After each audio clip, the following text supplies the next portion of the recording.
Hey folks, just wanted to let you know that I just want to thank you all for your concern about some of the stories of soda reactions.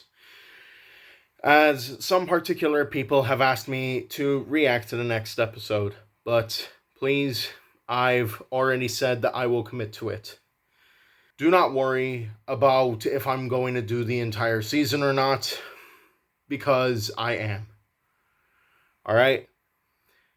But please note, this kind of question annoys me, alright? Because I already said that I was going to commit, and then somebody asks me. But again, I'd like to thank you all for your support on these reactions. Now, with that out of the way, roll the intro.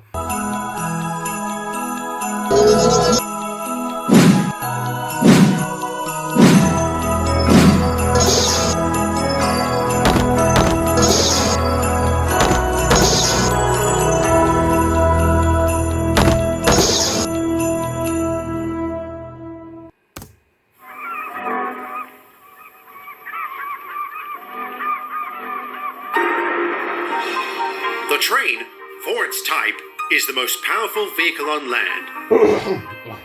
And the engines of Sodor are the power behind the docks, industries and branch lines that make up the world-renowned Northwestern Railway.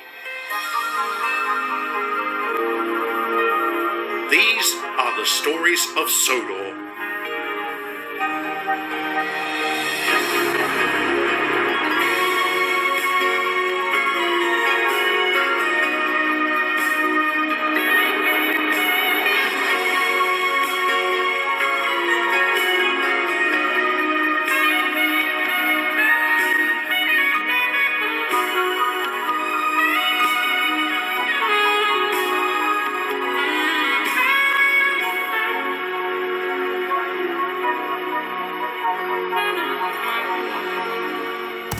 By now I've gotten used to this, but still. Doesn't feel the same without Thomas. Also, I didn't really give a description about what this episode is going to be. So I think this is going to focus on the Arlesdale Railway engines. Finally, the miniature engines in the stories of Sodor. I've seen the sneak previews, and from what I can tell, their personalities are the same as they were in both the Railway series and CGI series. So, it's gonna be very intriguing to see how this develops. Is that Buttercup? Yep, she's finally been sold. I can't say I'm sad to see her go. Why is that? Is she troublesome? Think of it this way. In another life, her name would have been Houdini. Are you saying she's an escape artist? Oh yes, she always found a way to get out of her paddock. And then she'd mosey on down to the track and start grazing. I can't count the number of times we've been held up by her. Stupid bloody cow. I pity the poor sod who bought her. Who...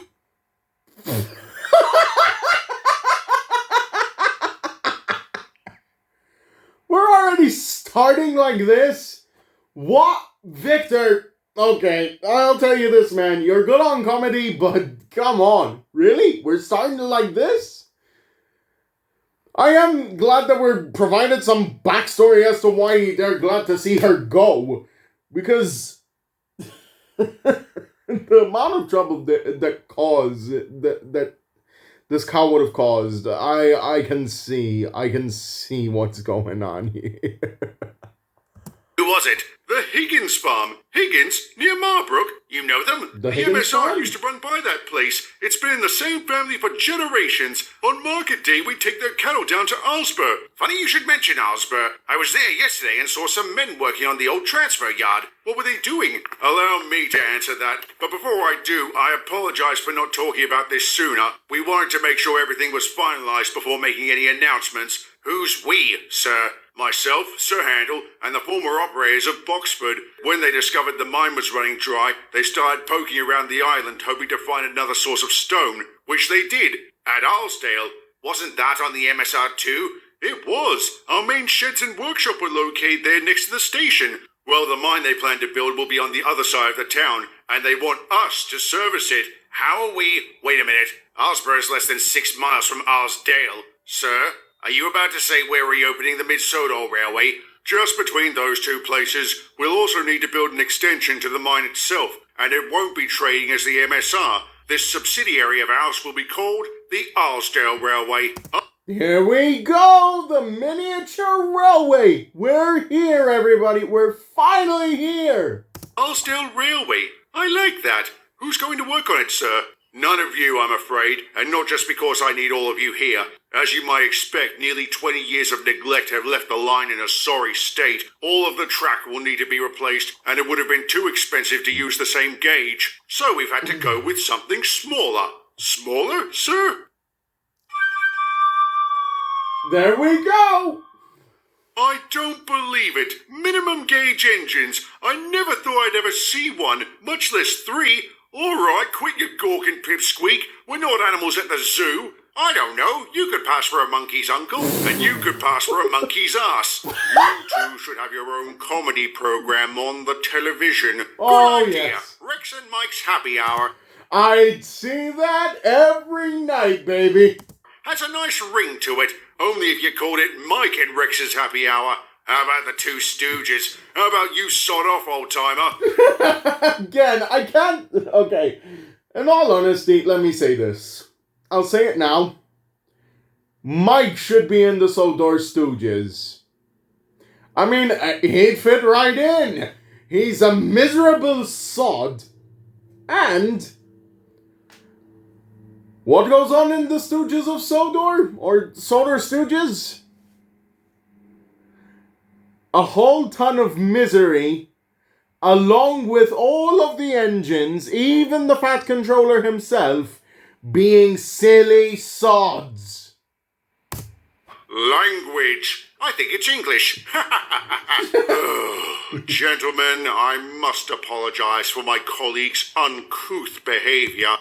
Unbelievably, I honestly can't believe that Bert is actually acting his age. Because he is, well, he's canonically older than Mike and Rex.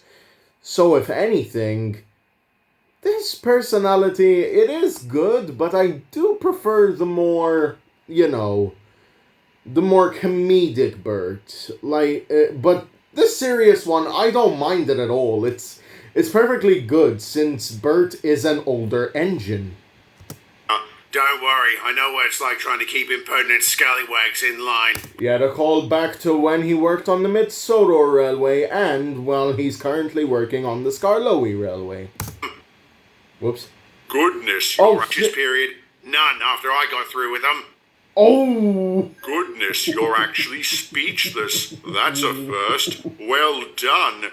Duke, is it? Allow me to introduce myself. I'm Bert, and these two miscreants are Mike and Rex. And this here is Atlas. Nice to meet all of you. Welcome to Sodor. Thank you. It is a thrill to be here. I'll say it'll be wonderful to start working again. Yes, Mr. Mannering told us your last railway closed. An industrial line, wasn't it? Indeed, we used to transport coal from the mines down to a transfer yard, but they shut down earlier this year. Sir Handel made our managers an offer, and here we are. Our condolences, by the way. Thank you. We hope you enjoy your new home, which we understand used to be yours. Don't worry, we'll take good care of it, if we ever get there.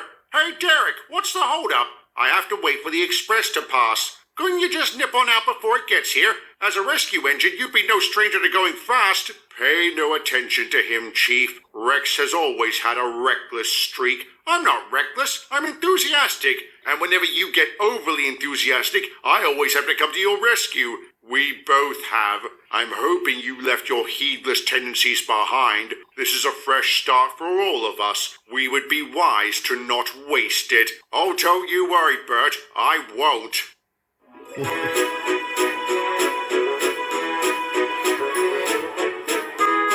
Nice music choice from Sudry and Afro Music.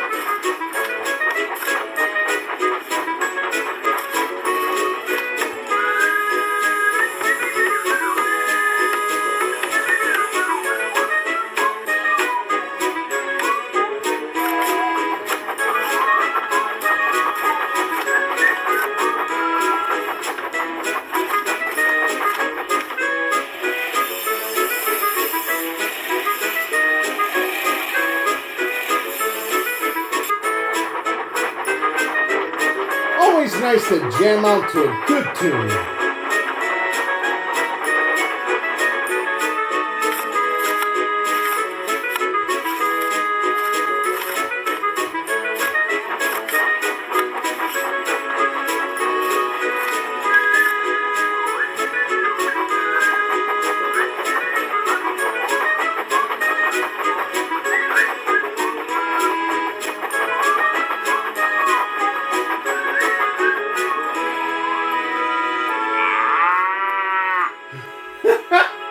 Wait, I'm willing to bet that's the same cow from the beginning of the episode. Stupid bloody cow. Fancy letting a thing like that out of its paddock.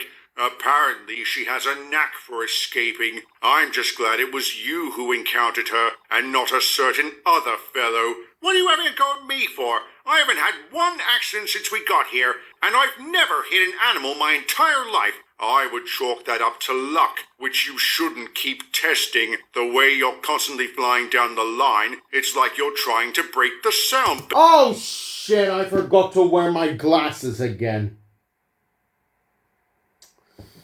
Oh, never mind. I'm this deep into the reaction now. Or, you know what? Since they're right here, I might as well just put them on now. Sorry, folks. Once again, I am sorry that I had forgotten my glasses. Barrier. I just want to get this line up and running so we can get to the real work, which you won't see if you end up in pieces. You need to slow down, Rex, especially in this weather. I hope that isn't foreshadowing for a death. Icy rails. It's been in the same family for generations. Oh, no. Hold on. Sorry about this, everybody. Technical difficulties. First my glasses and now this. Come on. Out here, and I've never hit an animal my entire life. I would chalk that up to luck, which you shouldn't keep testing. The way you're constantly flying down the line, it's like you're trying to break the sound barrier. I just want to get this line up and running so we can get to the real work, which you won't see if you end up in pieces. Again, I hope that's not foreshadowing for a death. You need to slow down, Rex, especially in this weather. The icy rails are bad enough, but the snow drifts could cause real problems. Only if you don't know how to handle them, which Rex seemingly did. He had this uncanny ability to make short work of every snowdrift he came across, all without the aid of a plow. This became a source of entertainment for the locals. Every time he burst through a pile of snow, they would cheer. Indeed, the locals were very excited by the return of rail travel. In fact, they began asking if the ADR would be running passenger services. Originally, the answer was no, as it was intended to be an industrial line, but the sheer volume of requests caused Mr. Mannering to reconsider. Call me a monkey's uncle. I'm staggered by the demand. I may know the reason behind it, sir. The locals seem to think it would bring in a lot of tourism, and I'm kicking myself for not thinking about that. Guess that makes me a monkey's ass instead. So we are going to run passenger trains, sir? We'll give it a try and see how they go. Isn't that going to muck up the schedule, sir? No. The Christmas break is coming up soon, and work won't resume until after the new year, so it'll be the perfect time to run passenger trials. Perhaps we could offer a Christmas Day outing. That's a brilliant idea, Bert. If the initial trains do well, then we will. And what will we use for those trains, sir? Our trucks? I don't think the passengers will find those very comfy. But then again, you have open-top wagons coming in, you idiot, Mike! Where will we run to? Not to mention we haven't touched the old stations since we didn't think we'd need them. Luckily for us, several volunteer groups have offered to fix up the stations. As for the route, it'll be between here and Marbrook, and I've ordered some coaches from the works. They should be here in 2 weeks. Oh, this is very exciting. We've never pulled coaches before. Ease up, Rex. They can't be that much different from trucks.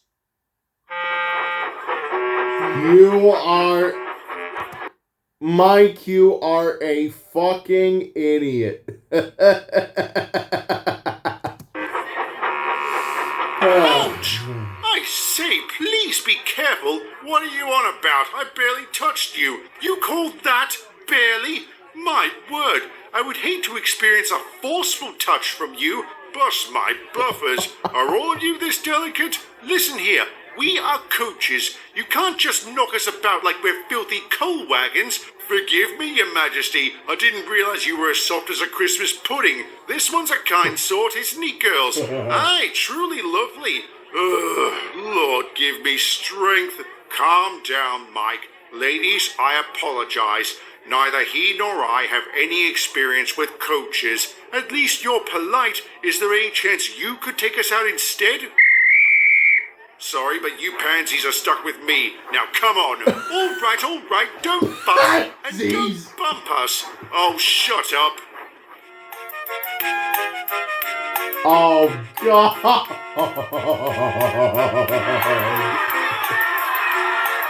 You're kidding me.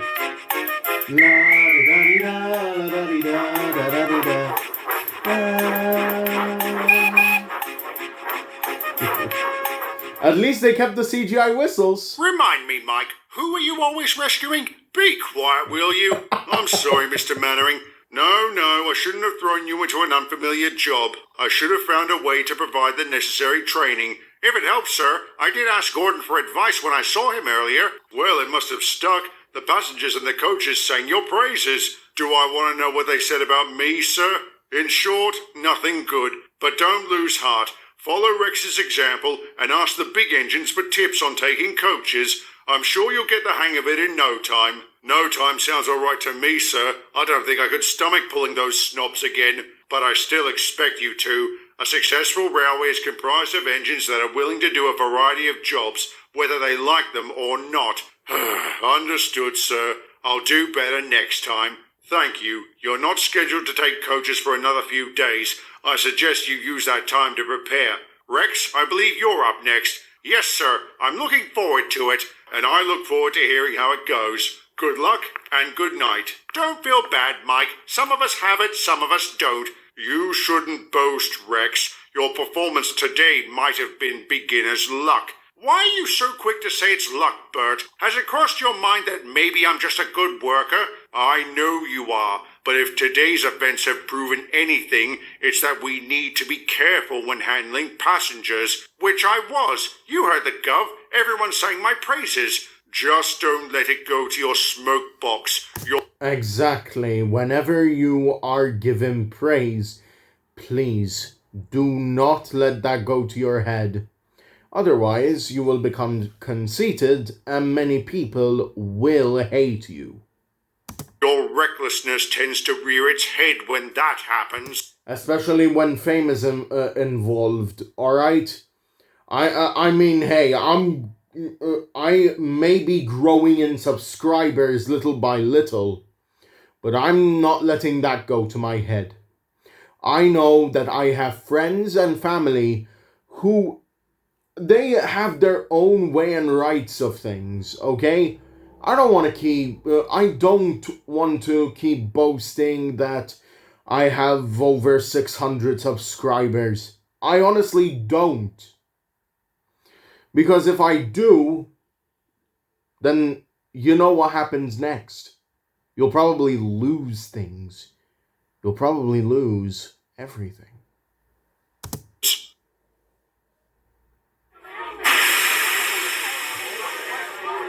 Don't tell me you're hissing. Crikey, Rex, you're so steamed up I could drop your fire and you'd still keep going. Can you blame me? Bert seems to think I'm going to get these people killed. I wonder if he wants that to happen just so he can say, I told you so. He doesn't. He just wants to make sure you do a good job and you're safe about it. I can attest he's been both safe and professional. You have been most punctual too. Keep this up and maybe you'll become the railway's express engine. I like the sound of that. Let's just get back to Arlesdale in one piece, alright? Will do. I hope a wreck isn't about to happen. Please don't let there be a wreck about to happen. I have my fingers crossed at this point.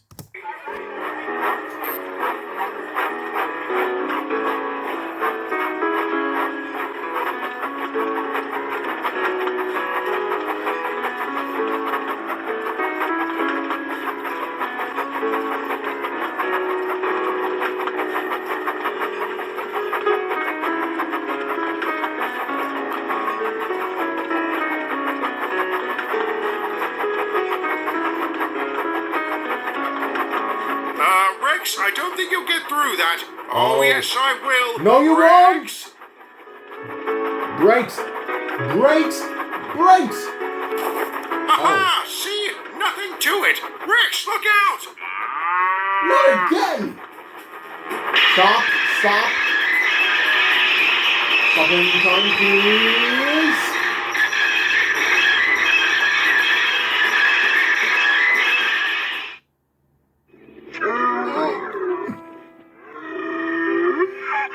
Oh no!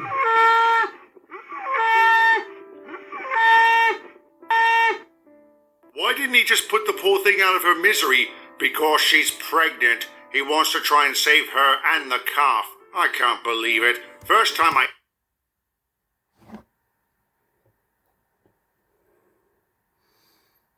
In all honesty, he may not have been looking where he was going, but again, he's not entirely blameless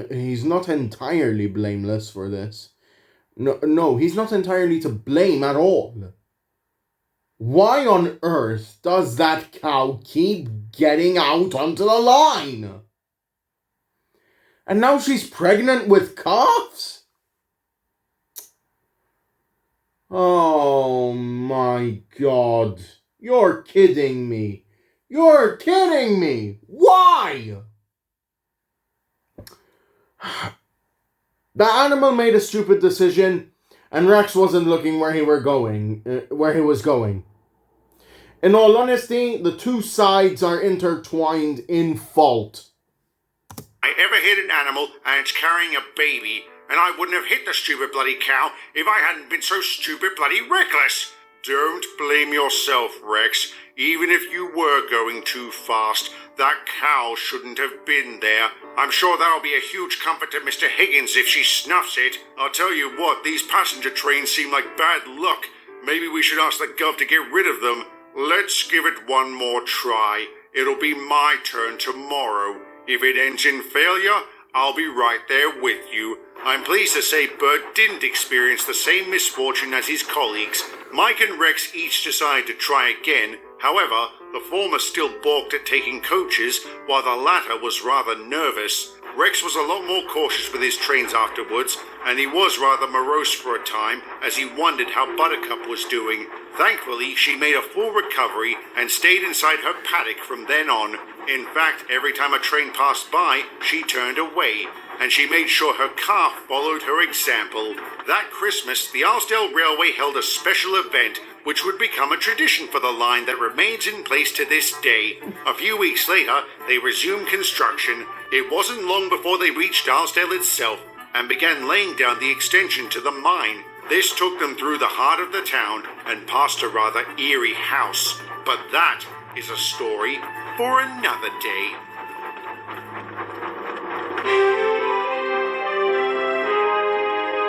Wait a second.